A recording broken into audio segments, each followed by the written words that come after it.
Hey folks, Allison here. Well, I think one of the most challenging things is sharing our faith, particularly with our families, particularly with children, because we especially those of us who are devout have very strong feelings. And it might be about faith, it might be about morals, morality in the world, it might be about politics. One of the things that I think gets in the way sometimes, because if we have very strong feelings about something, we can be kind of sometimes dogmatic and shut down a conversation. And I think of that saying, I think it was Maya Angelou, I'm not sure, people will not always remember what you say, but they will always remember the way you made them feel. So if you keep that principle in mind when you're talking to somebody with whom you have a disagreement, especially your children or family members, instead of saying, well, you're wrong or this is the way it is, how about saying, help me to understand, like, how do you come to that conclusion? All right, or even, let's say when your child does something wrong, are you shaming them for what they did?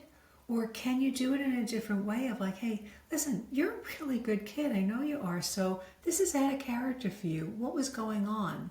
Because sometimes when kids act out, it's because they got hurt somehow. Maybe they're being bullied or whatever it was. So if we can make them feel good and then share what we believe the truth is, it's going to be so much more effective.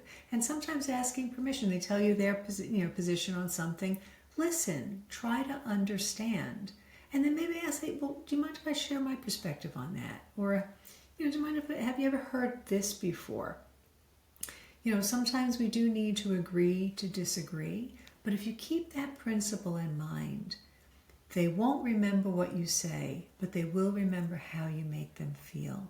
So if they're being shamed, if they're being talked down to, if they're not being listened to, especially when they hit adolescence, young adulthood, they naturally want to individuate. So they do question, like, do I believe this or is this my parents' belief?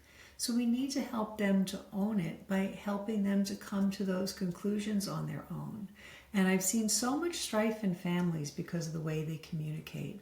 So if you keep that in mind, how are you making them feel? Now, sometimes it's okay to make them feel a little guilty, but in a, not in a bad way, in a way of saying, well, gee, this is not who you really are, and yet this happened. Help me to explain. Do you want to apologize? Like, get them to kind of come to the conclusion, like, yeah, this is not the way I want to be. So I think that's a very important concept, because I do see so many kids and young adults have fallen away, and it seems, especially in these days, the stakes seem so high. But remember, even when somebody is being pulled into sin, the devil always plays on the good. So, like, for example, the abortion issue. They don't say, let's have abortions because it's a great thing killing babies. Of course not. But they say, is this going to be fair to this child? If there's going to be something wrong with the child, you're going to condemn this child to a terrible life. How can you embarrass your parents like this? What about your boyfriend? They appeal to the good. So why can't we do that? Appeal to the good in people and pray and take time. Sometimes it takes time, but have faith. God always wants them to know. We know it's God's will that everyone be converted. So how do we make them feel? Can you be present? Can you listen? Can you ask to hear their perspective? Can you share it in a way that's not threatening?